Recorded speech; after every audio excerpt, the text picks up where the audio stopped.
जय हिंद dear student. Question है two vessels separately contains two ideal gas A and B at the same temperature. कह रहा है कि दो बेसेल्स है, सेपरेटली कंटेन्स करके रखे हैं दो आइडियल गैस और उन बेसेल्स का नाम है ए और बी। कह रहा है कि द प्रेशर ऑफ ए, जो ए बेसेल्स का प्रेशर है, being twice that of B. Under such a condition the density of A is found to be 1.5 times the density of B. The ratio of the molar weight of A and B is। अब जो यहां पर उसके बाद option दिया गया है 1/2, 2/3, 3/4 and 2। देखो जो दिया है ना इस क्वेश्चन में, पहले उसको लिख लेते हैं। दो बेसल है, इन बेसल को बना लेते हैं। बेसल का नाम है ए और एक का नाम है बी।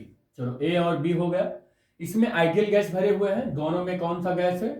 आइडियल गैस है। आइडियल गैस है। कह रहा है द प्रेशर ऑफ ए, इसका जो प्रेशर है ए है, इसका जो प्रेशर है वो पी बी है, is beginning twice that of B.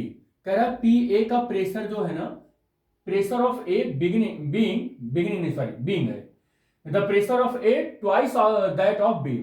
तो बी वाले की प्रेशर का 2 गुना है ए वाले कंटेनर में रखे हुए गैस का pressure. Under such condition the density of A, density of A, इसकी डेंसिटी रो ए मान लेते हैं, इसकी डेंसिटी रो बी मान लेते हैं। करें found to be 1.5 times the density of B. ये 1.5 times the density of B हो गया। और एक चीज और दे रखा है, कह रहा है कि contains ideal gas A and B at the same temperature. Temperature T A का भी टी है और टी बी का भी टी है, टेम्परेचर दोनों का सेम है। कह रहा है इस कंडीशन के अंदर अगर सब कुछ सही है तो आप कैलकुलेट करो ratio of the molar specific heat. Molar specific heat molar specific heat करें, बोल रहे हैं मोलर वेट है। ये कह रहा है मोलर वेट इसका एम है और इसका मोलर वेट कितना है? एम बी है। ये हमको कैलकुलेट करना है और रेशियो में कैलकुलेट करना है, एम ए और एम बी का रेशियो कैलकुलेट करना है। बेटे मोलर वाला जो कॉन्सेप्ट आता है आइडियल गैस की, उससे कैसे आप कैलकुलेट कर सकते हो? तो यू नो वेरी वेल, आप फार्मूला जानते हैं आइडियल गैस का, P V equal to N R T. अगर आप P V equal to N R T जानते हैं तो ए वाले कंटेनर के लिए लिखेंगे तो पी ए हो जाएगा और इसका जो हो जाएगा इस वाले का। हाँ, एक चीज और बता दें आपको, two vessels separately contains two ideal gas A and B at the same temperature and pressure of A being twice that of B। हाँ, यहां से हो जाएगा V और N R और इसका टेम्परेचर हो जाएगा T और टी ए लिख देंगे, बाद में जो होगा वो हम उसको कैंसिल कर लेंगे, ए इसको भी लिख दे रहे हैं।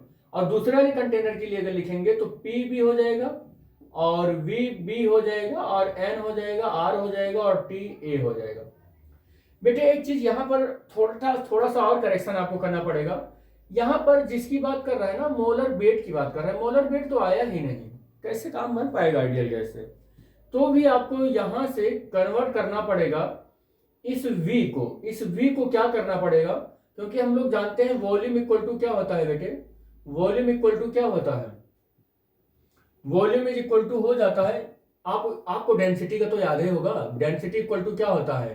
मास अपान वॉल्यूम होता है। अब यहीं से हम क्या करेंगे, वॉल्यूम इक्वल टू क्या होता है?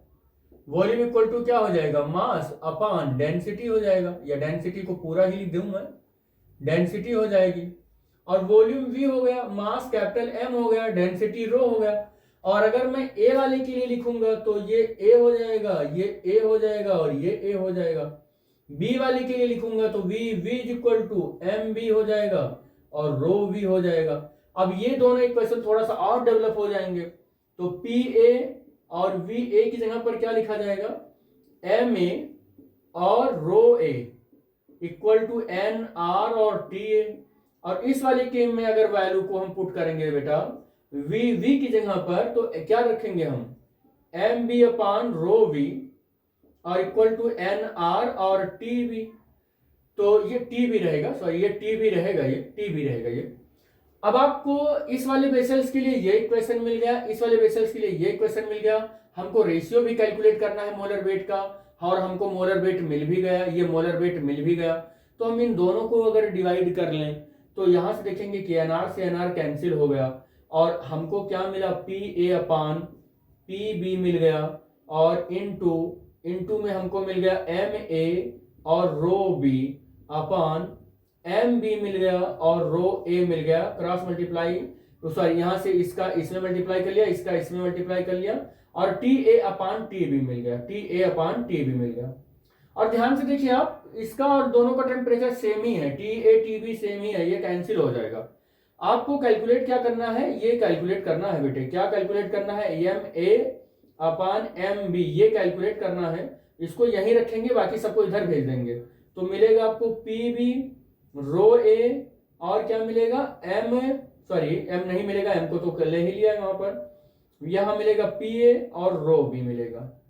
अब आप पी वी की वैल्यू आपको पता है, पी वी की वैल्यू पी बी ही है, कुछ नहीं करना है इसमें। रो ए की वैल्यू देखो 1.5 कितना है बेटे, 1.5 और रो ए है, रो ए है 1.5, रो ए नहीं है, रो बी है, कितना है बेटे, रो बी है। और पी ए की वैल्यू कितनी है, पी ए की वैल्यू, पी ए ये दोनों, अच्छा पी ए की वैल्यू 2 इंटू रो बी है और रो बी की वैल्यू कितनी है बेटे, रो बी की वैल्यू रो वी ही है, तो रो बी से रो वी कैंसिल हो गया और पी बी से पी बी से पी बी कैंसिल हो गया, रो बी से रो वी कैंसिल हो गया और 1 पॉइंट कितना हो जाएगा ये 1.5 अपान 2 कितना हो जाएगा, सॉल्व करेंगे तो ये 0.75 आ जाएगा। देखो बेटा वैल्यू बार मिला लो, पी बी की जगह पर पी बी ही हो गया, रो ए की जगह पर 2 पी बी हो जाएगा, 2 पी बी हो जाएगा, ये 2 रो ए की जगह पर 1.5 रो बी हो जाएगा, सॉरी 1.5 रो बी हो जाएगा, पी ए की जगह पर 2 पी बी हो जाएगा, 2 पी बी हो जाएगा, ये पी है, ये पी बी हो जाएगा और रो वी है, रो बी की जगह पर रो बी ही हो जाएगा, कितना हो जाएगा, रो बी हो जाएगा। तो रो बी से रो बी ये कैंसिल हो गया इससे और पी बी से पी बी 1.5/2 0.75 को अगर हम लिखना भी चाहें तो क्या लिख सकते हैं बेटे, इसको लिख सकते हैं 3/4, क्या लिख सकते हैं 3/4। तो ऑप्शन नंबर सी मेरा जो है इस क्वेश्चन का करेक्ट हो जाएगा। इस तरीके से इसका आंसर आ गया।